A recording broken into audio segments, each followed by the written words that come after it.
தலைவலி is one of the most common neurological symptoms. Neurological சிம்டம்ஸில் எவ்வளவு காமனாக இருக்குமோ அது most common is headache. Headache நிறைய டைப் இருக்கு. சாதாரண ஒரு ஹெட்டேக்னா நமக்கு தலைவலி வருது, அதுக்கு நம்ம ஏதாவது மாத்திரை போட்டால் அது அப்படியே கம்மியாகுது.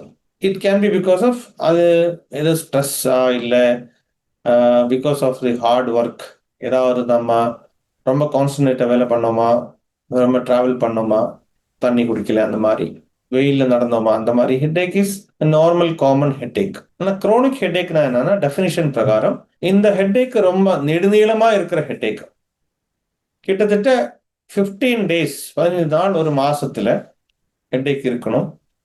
அது மட்டும் இல்லாம தொடர்ச்சியா 3 மாசமாவது இந்த ஹெட்டேக் இருந்தால் தான் நமக்கு அதை குரோனிக் ஹெட்டேக்னு பேர்ல கூப்பிட முடியும்.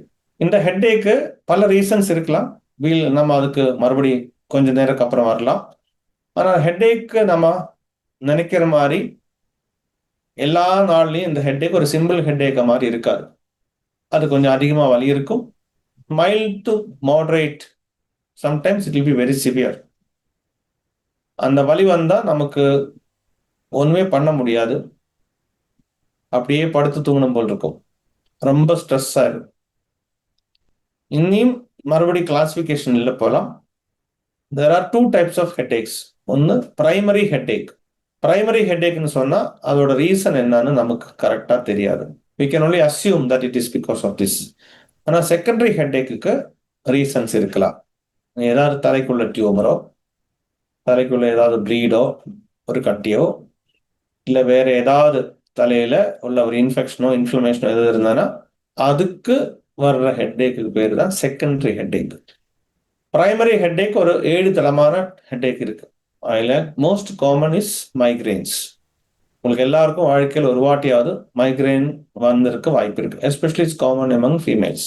Next tension headache, most common, மைக்ரைனோட காமனான ஹெட்டேக்கு.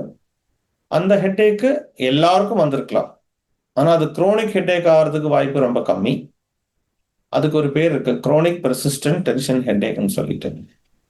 அந்த மாதிரி ஹெட்டேக்ஸ் எல்லாம் பிரைமரி ஹெட்டேக்னு சொல்லுவாங்க. மைக்ரேன், ட்ரைஜிமினல் ஸ்கெஃபாலஜியான்னு சொல்லுவாங்க. அந்த மாதிரி ஹெட்டேக்ஸ் அதுக்கு ரீசன் இல்லை, ஆனால் ஹெட்டேக் இருக்கு. நெக்ஸ்ட் செகண்டரி ஹெட்டேக் போறதுக்கு முன்னாடி பெயின் சென்சிட்டிவ் ஸ்ட்ரக்சர்ஸ் நம்ம தலையில என்னெல்லாம் இருக்குன்னு பார்க்கலாம். தலைக்கு உள்ள பிரெயினில் பெயினே தெரியாது. பிரெயின் நம்ம ஒரு கத்தி வச்சு கட் பண்ணா கூட அதுக்கு வேலை தெரியாது. ஆனா பிரெயினுக்கு சுத்தி ஒரு டியூரான் சொல்லிட்டு ஒரு கவசம் மாதிரி இருக்கு. அது ரொம்ப பெயின் சென்சிட்டிவ். அதுல ஏதாவது ஆச்சுன்னா, அது ஸ்ட்ரெச் ஆயிடுச்சுன்னா வலி வரும். 2, கண்ணில் ஏதாவது இருந்ததுன்னா தலைவலி வரலாம். கண்ணில் ரிஃப்ராக்ஷன் எரர், மயோப்பியா, ஹைப்பர்மெட்ரோப்பியா, பக்கத்துல பார்க்க முடியாது, தூரத்துல பார்க்க முடியாது, அந்த மாதிரி வயசானவர்களுக்கு பிரஸ்பயோப்பியான்னு சொல்லுவாங்கல்ல, அந்த அட்ஜஸ்ட்மெண்ட் டிஃபிகல்டிஸ் வரும்போது ஹெட்டேக் வரலாம். மூக்கில ரொம்ப பெயின் சென்சிட்டிவ், மூக்கில் இன்ஃபெக்ஷன், சைனசைட்டிஸ் வந்தனா ஹெட்டேக் வரலாம். அது இல்லாம வாய்க்குள்ள பல்லு வலி வந்து அது ரெஃபர் ஆகி பெயின் வரலாம். பிகாஸ் இந்த தலைன்னு சொல்ற ஆர்கன் நம்ம எல்லாம் சப்ளை பண்றது பிரெயின்ல இருக்கிற நர்வ்ஸ் தான். அதனால எல்லா தலைக்கு ஒரு ரெஃபரல் பெயின் கொடுப்போம். இதெல்லாம் கன்ஃபியூஸ் ஆயிடும், எங்கேருந்து பெயின் வருது, எதனால பெயின் வருதுன்னு சொல்லிட்டு. இன்னொரு விஷயம் என்னன்னா, தலைக்கு பேக்ல நிறைய மசில்ஸ் இருக்கு. அந்த மசில்ஸ்ல டென்ஷன் வந்தாலும் தலைவலி வரலாம். இதெல்லாம் ஒரு crony ஹெட்டேக்கு காரணமாகலாம். Primary headache, secondary headache சொன்னோம் இல்லையா, அதுல செகண்டரி ஹெட்டேக்கு ரொம்ப சிவியரான ஹெட்டேக் வரலாம். மெதுவா பிரைமரி ஹெட்டேக் மாதிரி வரலாம். அது கூட ஏதாவது அசோசியேட்டட் சிம்டம்ஸ் கூட இருக்கலாம். இன்னொரு டைப் ஆஃப் ஹெட்டேக் என்னன்னா, short headache and long headache. 4 மணி நேரத்துக்கு கம்மியா இருந்தனா அந்த ஹெட்டேக் பேரு ஷார்ட் ஹெட்டேக். 4 மணி நேரத்துக்கு அதிகமா இருந்தனா அதுக்கு பேரு லாங் ஹெட்டேக். ஸோ இப்போ நாம பார்த்தோம், அக்யூட் ஹெட்டேக் என்னன்னு தெரிஞ்சது, குரோனிக் ஹெட்டேக் என்னன்னு தெரிஞ்சது, பிரைமரி ஹெட்டேக் என்னன்னு தெரிஞ்சது, செகண்டரி ஹெட்டேக் என்னன்னு தெரிஞ்சது, short headache and long headache நமக்கு தெரிஞ்சது. இன்னைக்கு நம்ம topic crony headache, acute headache இல்லை. குரோனிக் ஹெட்டேக் நான் முன்னாடி சொன்ன மாதிரி நிறைய கிளாசிஃபிகேஷன் இருக்கு. அதுல சிம்பிளான ஒரு கிளாசிஃபிகேஷன் என்ன, காமனா சொல்றது, குரோனிக் டென்ஷன் டைப் ஹெட்டேக். யூஸ்வலாக ஈவினிங் தான் வரும். வேலையெல்லாம் பண்ணி வீட்டில் போகும்போது அந்த ஹெட்டேக் வரும். அந்த headache can be mostly one சைடடாக இருக்கலாம், ஒரு சைடு மட்டும் இருக்கலாம். அதுக்கு செகண்டரியா தலை பூரா வலிக்கலாம். அந்த ஹெட்டேக்கு கூட சம்டைம்ஸ் நமக்கு நாசியா வரலாம். பட் அது மருந்து சாப்பிட்டா ஓரளவுக்கு நல்லா கம்மியாயிடும். Next chronic migraine headache. அது ரொம்ப காமன். அது ஆக்சுவலி ஃபீமேல்ஸ் நான் சொன்ன மாதிரி it is more in females. அது டீனேஜில் இருந்து it can go up to 35, 40, 45 years வரைக்கும் அந்த பெயின் ரொம்ப காமனாக பார்க்கணும். அதுக்கு மேலே இருக்கலாம், but it is more common between அந்த செகண்ட் டு ஃபோர்த் டிகேட் சொல்லுவாங்க. அது ஒரு டிஃப்ரெண்ட் டைப்பான பெயின். ரொம்ப பெயின் இருக்கலாம், அதுக்கு டைம் இல்லை, அது கண்டினியூஸாக வலிக்கலாம், நமக்கு ஆத்திரம் வரும் யாரு மேலேயாவது பிகாஸ் ஆஃப் த பெயின். அந்த பெயின் வரும்போது ஒரு சைடில் தான் அநேகமாக வரும். ஒரு பயங்கர பல்சேட்டிங் மாதிரி இருக்கும், தலையில யாரோ அடிக்கிற மாதிரி இருக்கும். அதுக்கு முன்னாடி ஒரு ஓரான்னு சொல்லுவாங்க, அது வரலாம். கண்ணுக்கு முன்னாடி ஒரு நம்ம வெளிச்சம் பார்க்குற மாதிரியோ, இல்லை ஒரு ரெயின்போ நம்ம கண்ணுக்கு முன்னாடி வந்து மறைகிற மாதிரியோ அந்த மாதிரி இருக்கலாம். லைட்டு பார்த்தா நமக்கு ரொம்ப கூச்சமா இருக்கும். நமக்கு வி ப்ரிஃபர் இருட்டான ரூம் தான் நம்ம ப்ரிஃபர் பண்ணுவோம். இந்த ஹெட்டேக் வந்தானா நாசியா இல்லாட்டி வாமிட்டிங் அந்த மாதிரி வரலாம், அது கூட அசோசியேட்டடா. நம்ம பேஷண்ட் என்னன்னா ஒரு ரூம்ல போய் அப்படியே அடைச்சு படுத்து தூங்குறதுக்கு தான் விருப்பப்படுவாங்க. ஒரு சமயம் நல்லா தூங்கி நெக்ஸ்ட் எழுந்திரிச்சேன்னா ஒரு வேளை கம்மியாயிடலாம். ஆனா இது ரிப்பீட்டடா அடிக்கடி இந்த வலி வரலாம். This is one of the classical examples of chronic headache. மூணாவது நியூ ஆன்செட் பெர்சிஸ்டன்ட் ஹெட்டேக். அதுனா எதனால வருதுன்னு தெரியல. ஆனா நிறைய ஆளுங்க என்னன்னா ஒரு ஹெட்டேக் வந்த உடனே மருந்து சாப்பிட்டுட்டு அது ட்ரக் அபியூஸ் மாதிரி போறது. ஒரு குட்டி ஹெட்டேக் வந்தாலும் உடனே ஒரு மருந்து சாப்பிட்டுட்டு இந்த பேராசிட்டமால் ஏதாவது சாப்பிட்டா ஓவர் தி கவுண்டர்னு சொல்லுவாங்க. நம்ம மருந்து கடை போய் பார்த்தா யாரும் கேட்க மாட்டோம் பிரிஸ்கிரிப்ஷன், அவங்களே ட்ரீட்மெண்ட் பண்றது.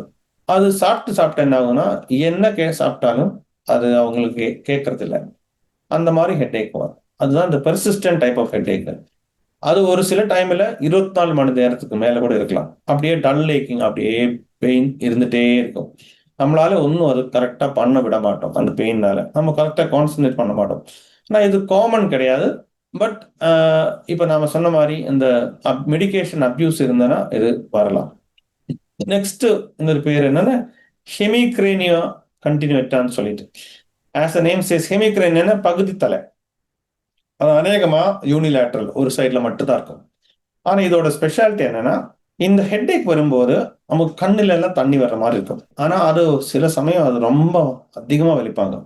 அக்யூட் எக்ஸாசர்பேஷன். திடீர்னு இருக்கிற ஒரு டல்லேக்கு ரொம்ப அதிகமா போவாங்க. அதுக்கு குறிப்பிட்ட நம்ம மருந்து சாப்பிட்டாலும் ஒரு டைம்ல கம்மியாகும். அது அப்படியே தனியா கம்மியாகும். நம்ம கொஞ்சம் ரெஸ்ட் எடுத்து கொஞ்சம் ரிலாக்ஸ் பண்ணி இதுதான் கம்மியாகும். அதுதான் அதோட ஹெமிக்ரேனியா கண்டினியூவா. அதுல ஒரு ஸ்பெஷாலிட்டி என்னன்னா ஒரு மெடிசன் இண்டோமெத்தாசின் சொல்லி அந்த மெடிசன் சாப்பிட்டோன்னா அது நல்லா கேட்கும். அப்போ அதோட டயக்னோசிஸ் ஆல்சோ அந்த இண்டோமெத்தாசின் சாப்பிட்றது தான். இண்டோமெத்தாசின் சாப்பிட்டுட்டு அந்த ஹெட்டேக் கம்மியாயிடுச்சுன்னா அது ஒரு வேளை ஹெமிக்ரேனியா கண்டினியூட்டா இருக்கலாம் நம்ம நம்பிக்கலாம். இனி ஒரு சில ஹெட்டேக்ஸ் இருக்கு. Crony cluster headache. அது எப்படின்னா ஒரு ஃபேஸ் தலையில ஒரு ஃபேஸ்ல மட்டும்தான் வரும், ஒரு ஆஸ்பெக்ட்ல. சரியா? அது எப்படின்னா அது சப்ளைடு பை நம்ம தலையில சப்ளை பண்ணியிருக்கிறது ட்ரைஜுமினல் நர்வ்னு சொல்லுவாங்க. இந்த தலையில பதுக்கிட்டு பண்ணியிருக்கு அதோட ஒரு நர்வு. அது 5th cranial nerve. 12 cranial nerves இருக்கு. அதுல 5வது கிரேனியல் நர்வ் தான் தலையில சப்ளை பண்றது. தலையில இருக்கிற மசில், முகத்துல இருக்கிற மசில் சப்ளை பண்றது ஃபேஷியல் நர்வ் சொல்லிட்டு அது 7th கிரேனியல் நர்வ். அந்த ரெண்டும் தனித்தனி. ஃபேஷியல் நர்வ் ஒரு மோட்டார் நர்வ், மூஞ்சியில இருக்கிற எக்ஸ்பிரஷன்ஸ் எல்லாம் வருது. ஆனா ட்ரைஜுமினல் நர்வ் அதுக்கு 2 இது இருக்கு. மோட்டார் ஃபங்க்ஷன் இருக்கு, சென்சரி ஃபங்க்ஷன் இருக்கு. மோட்டார்னா நம்ம வாயை திறக்கிறது அடைக்கிறதெல்லாம் அந்த நர்வ்னால தான். கடிக்கிறது சவைக்கிறது எல்லாம் அந்த நர்வ்னால தான். அது இல்லைன்னா நம்ம கடிக்கிறது சவைக்க முடியாது. அதே மாதிரி இந்த மூஞ்சியில் இருக்கிற அந்த ஃபுல் சென்சேஷன் அங்கே தொடர்றதெல்லாம் தெரியணும்னா அந்த ட்ரைஜுமினல் இந்த அந்த ட்ரைஜுமினல் நர்வ் ஒரு சமயத்துல ஒரு டைம்ல சில ஆளுங்களுக்கு இன்வால்வ் ஆகலாம். அதுக்கு பேரு நியூராலஜிக் கெஃபாலஜியான்னு சொல்லுவாங்க. It's a type of neurology form disorder. ரொம்ப சிவியரா இருக்கும் ஹெட்டேக்கு. கண்ணில எல்லாம் தண்ணி வரும், கண்ணு ரெட் கலர் ஆகும். இட்ஸ் கால்ட் கன்ஜங்டல் இன்ஜெக்ஷன் சொல்லுவாங்க. ஓகே, அது மாதிரி மூக்கில தண்ணி வர ஆரம்பிச்சிருவாங்க. அந்த தலைவலி ரொம்ப சிவியரா இருக்கும். அது நமக்கு ஒரு கம்ஃபர்ட் லெவலே கொடுக்க மாட்டோம். சாதாரண மாத்திரை சாப்பிட்டா அது அவ்வளவு பெருசா கம்மியாகாது. லக்கிலி அது ரொம்ப ரேர். அதுல 2, 3 டைப் இருக்கு. நியூராலஜி ஃபார்ம் கெஃப்லால்ஜியான், ட்ரைஜெமினல் நியூராலஜி ஃபார்ம் கெஃப்லால்ஜியான் சொல்றது. அது ஒரு chronic type of headache. Last type of headache தான் அஹ், என்ன என்ன இப்ப நாம கிளஸ்டர் ஹெட்டேக் சொல்லியாச்சு, ட்ரைஜெமினல் சொல்லியாச்சு. மருந்து தேவையில்லாத மருந்து சாப்பிட்டு நிறைய மருந்து சாப்பிட்டு ஹெட்டேக் சொல்லியாச்சு. நான் முன்னாடி சொன்ன மாதிரி நம்ம முதல்ல பிரிச்சிடலாம் primary headache and secondary headache. Primary headache தான் நாம இப்போ மெயினா டிஸ்கஸ் பண்ண போறோம். செகண்டரி ஹெட்டேக் முதல்ல சொல்றேன். செகண்டரி ஹெட்டேக்னா ஏதாவது ஒரு காரணம் இருக்கு அந்த ஹெட்டேக்கு. சைனசைட்டிஸா இல்ல மயோபியா, அதாவது அந்த அந்த ரிஃப்ராக்டரி எரர்ஸ்னு சொல்லுவாங்க. கண்ணோட லென்ஸ் கரெக்டா வேலை பண்ணலைன்னா என்ன ஆகும்? அட்ஜஸ்ட்மெண்ட் டிஃபிகல்டிஸ் வரும். அதுவும் தூரத்தை பார்க்கறது நம்ம பார்க்க முடியாது. சம்டைம்ஸ் அடுத்து கிட்ட வைக்கிறது பார்க்க முடியாது. அந்த மாதிரி வரும்போது அந்த மாதிரி ஹெட்டேக்கு ஒரு ரீசன் இருக்கு. அது கரெக்ட் பண்ணா அந்த ஹெட்டேக்கும் போயிடும். தலையில ஒரு டியூமர் இருக்கு, தலையில ஒரு இன்ஃபெக்ஷன் இருக்கு, ஒரு இன்ஃப்ளமேஷன் இருக்கு, இல்ல ஏதாவது நமக்கு கழுத்துல ஸ்ப்ரெயின் ஆயிடுச்சு, இந்த மாதிரி ஹெட்டேக். இல்ல நமக்கு ஜவ்வு விலகி இருக்கு, அதாவது cervical ஸ்பைன்ல ஜவ்வு விலகி இருக்கு டிஜெனரேஷனால, அந்த மாதிரி ஹெட்டேக் எல்லாம் நமக்கு ஒரு காரணம் இருக்கு. அதுதான் செகண்டரி ஹெட்டேக்னு சொல்றது. ஓகே. ஆனா பிரைமரி ஹெட்டேக்கு அந்த மாதிரி காரணம் சொல்ல முடியாது. For example migraine. மைக்ரைன் எதனால வருதுன்னு இனி நமக்கு தெரியாது. நமக்கு ட்ரிகர்ஸ் மட்டும்தான் தெரியும். நமக்கு தெரியும் எந்த ஏஜ் குரூப்ல வரப்போறோம், அது வரும். யூஸ்வலா எந்த ஏஜ் குரூப்ல வரலாம் தெரியும். நமக்கு தெரியும் அது எப்ப வரலாம். அது கரெக்டா நம்ம ப்ரெடிக்ட் பண்ண முடியாது. காலையில வருமா இல்ல நைட்ல வருமா அந்த மாதிரி ப்ரெடிக்ட் பண்ணணும். பட் நமக்கு வர முன்னாடியே நமக்கு தெரியும் இந்த மாதிரி வரப்போகும்னு சொல்லிட்டு. அதுல ஹார்மோனல் இஷ்யூஸ் சொல்லுவாங்க, லைஃப் ஸ்டைல் சேஞ்சஸ் சொல்லுவாங்க. ரொம்ப ஹெக்டிக்கான ஒரு ஸ்ட்ரெஸ்ஃபுல்லான லைஃப். ஓகே, அது ஒரு ட்ரிகர் ஃபேக்டர் தான். ஆஃபீஸ்லயோ இல்ல வீட்லயோ ரொம்ப ஒரு பரபரப்பான ஒரு சூழ்நிலை, சிச்சுவேஷன், டெட்லைன்ஸ் கம்ப்ளீட் பண்ற மாதிரி இருக்கலாம், அந்த மாதிரி இருக்கலாம். இல்ல ரொம்ப பிரைட் லைட், சன்லைட்ல நடக்கிறது, இல்ல நம்ம கம்ப்யூட்டர்ல உட்காந்து பாக்குறது, அந்த மாதிரி ஒரு stress exposure to something very strong light, இதெல்லாம் ட்ரிகர் பண்ணிக்கலாம். ஹார்மோனல் இஷ்யூஸ், சம்டைம்ஸ் பீரியட்ஸ் வரும்போது பொண்ணுங்களுக்கு வரலாம். இந்த மாதிரி இருக்கும்போது அதெல்லாம் ஒரு trigger factors. Okay. Next dehydration. நிறைய தண்ணி குடிக்காம இருக்கிறது. தண்ணி குடிக்க மறந்து போயிடும் நாம sometimes because of work or நம்ம லைஃப்ல இருக்கிற அந்த ஒரு ஒரு சுச்சுவேஷனால அதுல வரலாம். தென் குரோனிக் எக்ஸசைஸ், ரொம்ப அதிகமா எக்ஸசைஸ் பண்றது, that is also can lead to sedentary life habit. Some medicines side effect வரலாம். ஹெட்ஏக், தலைவலிக்கு கொடுக்குற மெடிசன், வேற டேப்லெட் ஏதாவது நம்ம சாப்பிட்டோம்னா தலைவலி வரலாம். Next food. இந்த ஆல்கஹால், சிகரெட் ஸ்மோக்கிங், நிறைய சீஸ் சாப்பிட்றது, சாக்லேட்ஸ் நிறைய சாப்பிட்றது, இந்த மாதிரி ரொம்ப ஸ்பைசியா அந்த மாதிரி சாப்பிட்றது, அதெல்லாம் கேன் லீட் டு ஹெட்டேக். அதில் முக்கியமான விரோதி ஆல்கஹாலும் சிகரெட்டும் தான். அது ரெண்டும் காம்பினேஷன் வந்தோன்னா அது அதிகமாக போயிடும். இப்போ இதெல்லாம் நாம டைராமின் கண்டெய்னிங் ஃபுட்ஸ்னு சொல்லுவாங்க. Tyramine is suppose to amino acid. அது அது இருக்கிற ஃபுட்டு இன்டியூசஸ் ஹெட்டேக். அந்த அந்த ஃபுட்டு நிறைய சாப்பிட்டோன்னா, சாக்லேட்ல எல்லாம் இருக்கு, சாப்பிட்டோன்னா அது வரலாம். Okay. So some fruits and vegetables சில ஆளுங்களுக்கு ஹெட்டேக் வரலாம், எஸ்பெஷலி சிட்ரஸ் ஃப்ரூட்ஸ். இந்த ஆரஞ்சு அதே மாதிரி சாத்துக்குடி அதே மாதிரி ஃப்ரூட்ஸ் எல்லாம் சாப்பிட்டோன்னா சில ஆளுங்களுக்கு ஹெட்டேக் பிரசிபிட்டேட் ஆகலாம். ஸோ இதெல்லாம் தான் சரி. But many of them cluster headache related to vascular. அது நம்ம தலை பகுதியில் இருக்கிற இரத்த குழாய் பெருசாகி அது டைலேட் ஆகுது, எதுனாலன்னு தெரியல, அதனால கூட ஹெட்டேக் வருது. அந்த தான் கிளஸ்டர் ஹெட்டேக். அப்புறம் டென்ஷன் ஹெட்டேக் நான் முன்னாடி சொன்ன மாதிரி ஒர்க் ஸ்ட்ரெஸ், ஆங்ஸைட்டி, அதே மாதிரி விஷயங்களால நமக்கு நம்மளோட ஸ்ட்ரெஸ்ஸை மேனேஜ் பண்ண முடியாம வரும்போது அது ஹெட்டேக்கா மாறுது. அந்த மாதிரி வரலாம். So these are some of the reasons for headache. Next trigger என்னன்னா தேவையில்லாத மாத்திரை சாப்பிட்டது கூட ஒரு ரீசனா இருக்கலாம் ஹெட்டேக் வருது. Diagnosis is very very important. ஏன்னா நான் இப்போ சொன்னேன்ல நிறைய டைப் ஆஃப் ஹெட்டேக். ஒரு ஹெட் இன்ஜுரி அதுக்கப்புறம் வர headache is totally different from migraine headache. நம்ம வாட் இஸ் இம்பார்ட்டன்ட், நம்ம முதல்ல என்ன பண்ணோம்னா ஹிஸ்டரி, பேஷண்ட் கிட்ட நாம ஆராய்க்கணும்.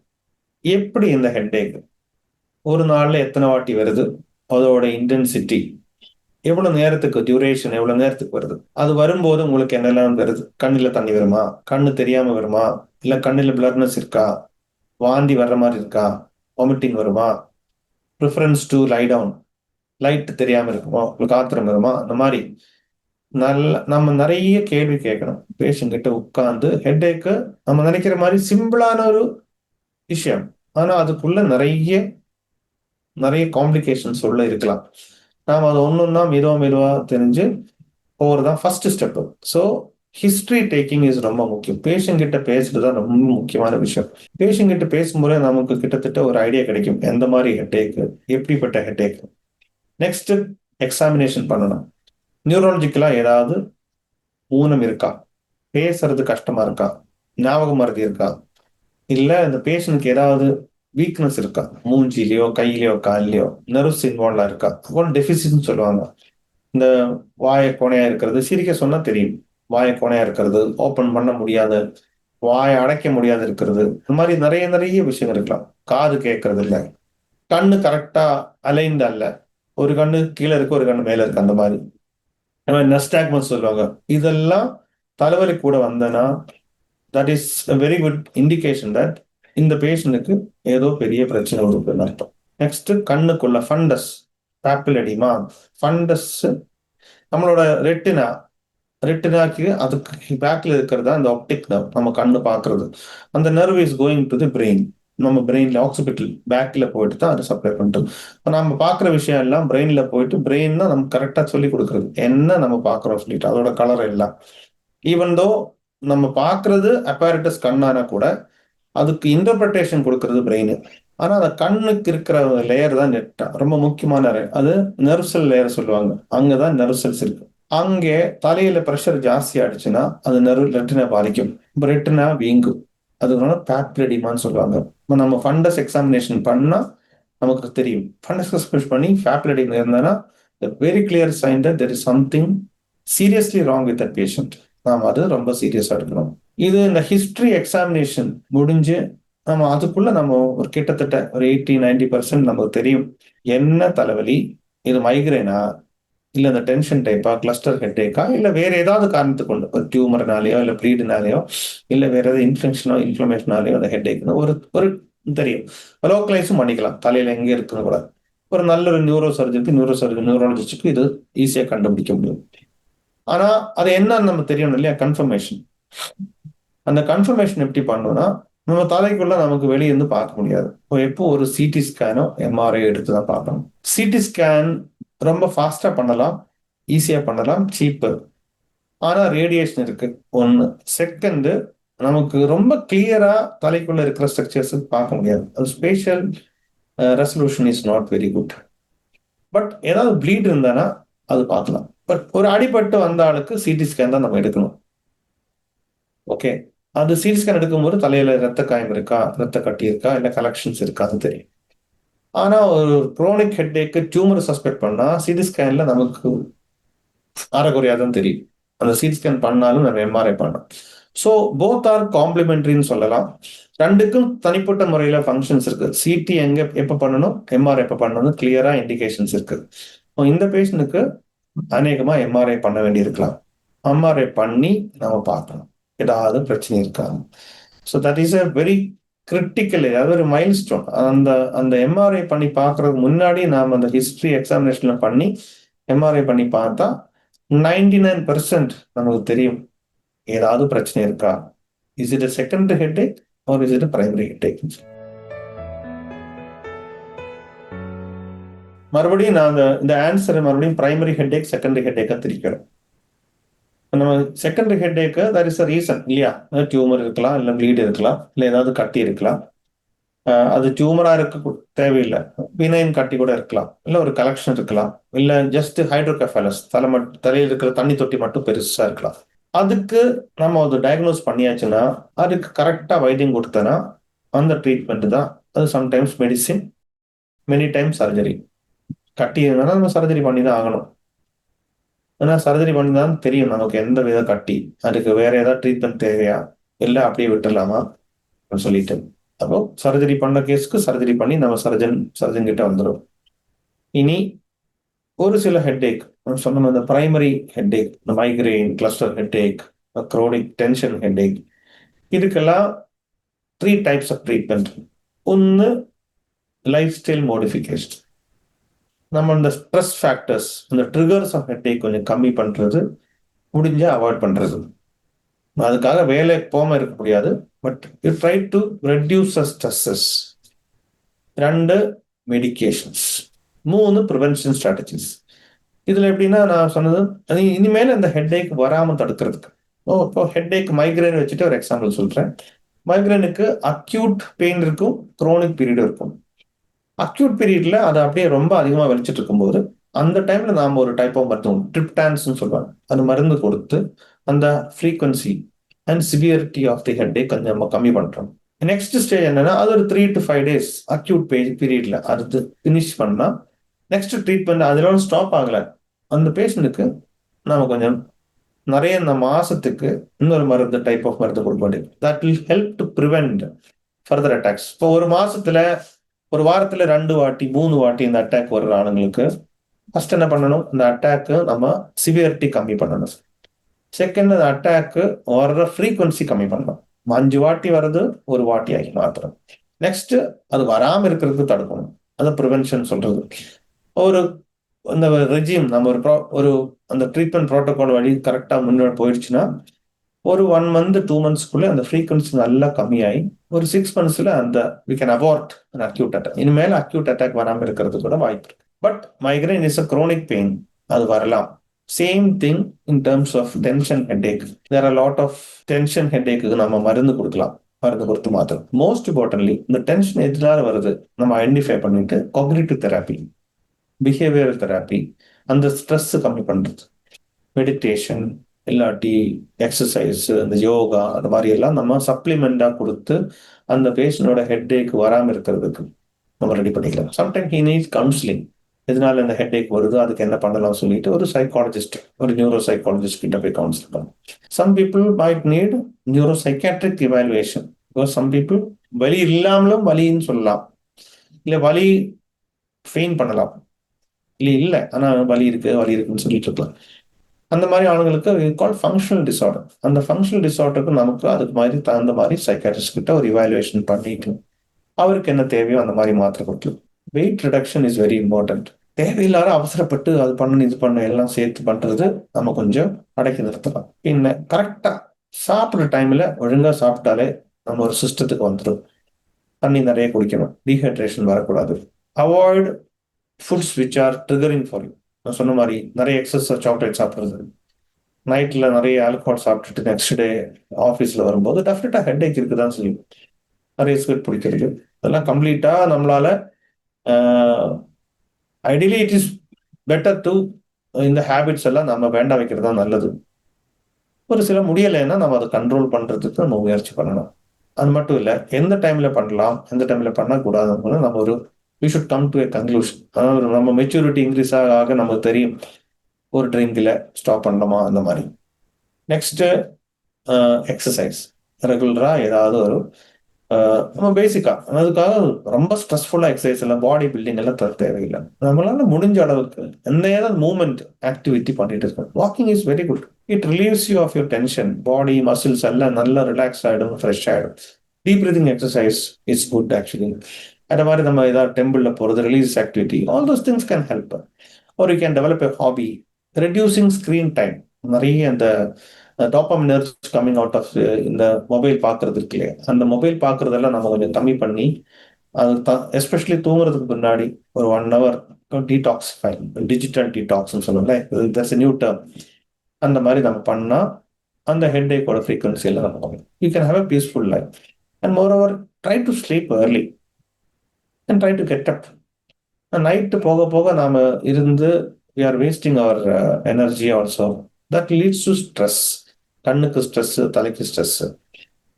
Sleep hygiene is very important. Sleep கரெக்டா பண்ணலைன்னா டெஃபினட்டா ஹெட்ஏக் ரெக்கர் ஆகும். க்ரானிக் ஹெட்ஏக் கியூர் பொறுத்து எப்படின்னா அதோட ரீசன் பொறுத்த மாதிரி தான். அதோட what causes the headache is also leads to the treatment. இப்போ நான் சொன்ன மாதிரி தலையில் ஒரு கட்டி இல்லை ஒரு ப்ளீடிங் அந்த மாதிரி இருக்கும்போது நமக்கு அந்த ப்ளீட் எடுத்து விட்டோ அந்த கட்டி எடுத்து விட்டாலும் அந்த headache is going to be relieved, அதுக்கு சரியாயிடும். அதுக்கு ஒரு பெர்மனன்ட் கியூர் கிடைக்கும். ஆனால் many of the primary headaches, இப்போ நான் சொன்ன மாதிரி அந்த மைக்ரேனோ கிளஸ்டரோ க்ரோனிக் ஹெட்ஏக் சிண்ட்ரோம்ஸோ இல்லை அந்த நியூராலஜிக் கெஃப்ராலஜியா ஃபார்ம்ஸோ 100% கியூர் ஆகும்னு சொல்ல முடியாது. Many of them are self limiting. அப்படின்னா நாம ஏஜ் இன்க்ரீஸ் ஆக ஆக நிறைய ஹெட்ஏக்ஸ் கம்மியாகலாம். எஸ்பெஷலி ஃபீமேல்ஸுக்கு மைக்ரைன் ஒரு வயசுக்கு மேலே மைக்ரைன் ஆட்டோமேட்டிக்காக ஸ்டாப் ஆகிடும். Maybe after menopause whatever it is அந்த மாதிரி. அதே மாதிரி ஒரு சில ஹெட்ஏக்குகள்லாம் நம்மளோட ட்ரிகர் ஃபேக்டர்ஸ் கண்ட்ரோல் பண்ணாலே அந்த ஹெட்ஏக்கோட ஃப்ரீக்வன்சி சிவியரிட்டி கம்மியாயிடும். ஆனால் many of this primary headaches cannot be completely treated because there is no cause.